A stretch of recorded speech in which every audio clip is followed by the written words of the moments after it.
Hi viewers எல்லாருக்கும் வணக்கங்க. லைஃப்பில் நம்ம ஒன்று நினச்சி வச்சுருப்போம், பட் வேறு ஒன்று நடக்கும். எப்பயுமே நம்மளுடைய பிளான்ஸ் எப்பயுமே கரெக்டாக இருக்கும்னு சொல்ல முடியாது. அதுக்குன்னு நம்ம நினைக்காமையும் இருக்க முடியாது. என் லைஃப்லையும் நான் பிஜிடிஆர்பி எக்ஸாமில் பாஸ் பண்ணிடுவேன்னு ரொம்பவே ஹோப்ஃபுல்லாக இருந்தேன். அதுக்காக நான் ஒரு 3.5 இயர்ஸ் ரொம்பவே ஹார்ட் ஒர்க் போட்டேன். என்னால் முடிஞ்ச எல்லா ஹார்ட் ஒர்க்கையும் போட்டேன். பட் எனக்கு கிடைக்கல. என்னதான் இருந்தாலும் நமக்குன்னு என்ன எழுதி வச்சுருக்கிறோ அதுதான் நடக்குங்க. நானுமே ரொம்ப டவுனாக தான் இருக்கிறேன். பட் என்ன செய்கிறது, நம்ம அடுத்த ஸ்டெப் எடுத்து வைக்கணும்ல. ஏன்னா நம்ம ஒரு டீச்சர் ஒரு ஸ்டூடெண்ட் வந்து ஃபெயில் ஆகிட்டாங்கன்னா அந்த ஸ்டூடெண்ட்டை நம்ம எப்படி வெளியே கொண்டு வருவோமோ அதே மாதிரி தான். ஆனால் நமக்குன்னு சொல்லும் போது அது நமக்கு கொஞ்சம் கஷ்டமாக தான் இருக்கும். ஆனால் என்ன செய்கிறது, நெக்ஸ்ட் டைம்னு சொல்லிவிட்டு நம்ம அடுத்தடுத்து போய்கிட்டே இருக்கணுங்க. அடுத்த ஸ்டெப் எடுத்து வச்சே ஆகணும், வேறு வழியே இல்லை. எந்த இடத்துல விட்டோமோ அதே இடத்துல நம்ம கண்டிப்பாக பாஸ் ஆகி நின்றே ஆகணுங்க.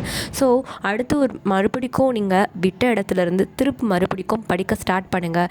என் கூட சேர்ந்து நீங்களும் பிஜிடிஆர்பி எக்ஸாமுக்கு எத்தனை வருஷம் ஆனாலும் நாளைக்கு எக்ஸாம் வந்தாலும் நீங்கள் அந்த எக்ஸாமை எழுதி தான் ஆகணும். ஸோ அதனால் நீங்களும் என் கூட சேர்ந்து மறுபடிக்கும் ரீஸ்டார்ட் பண்ணுங்கள், கம்பேக் கொடுங்க.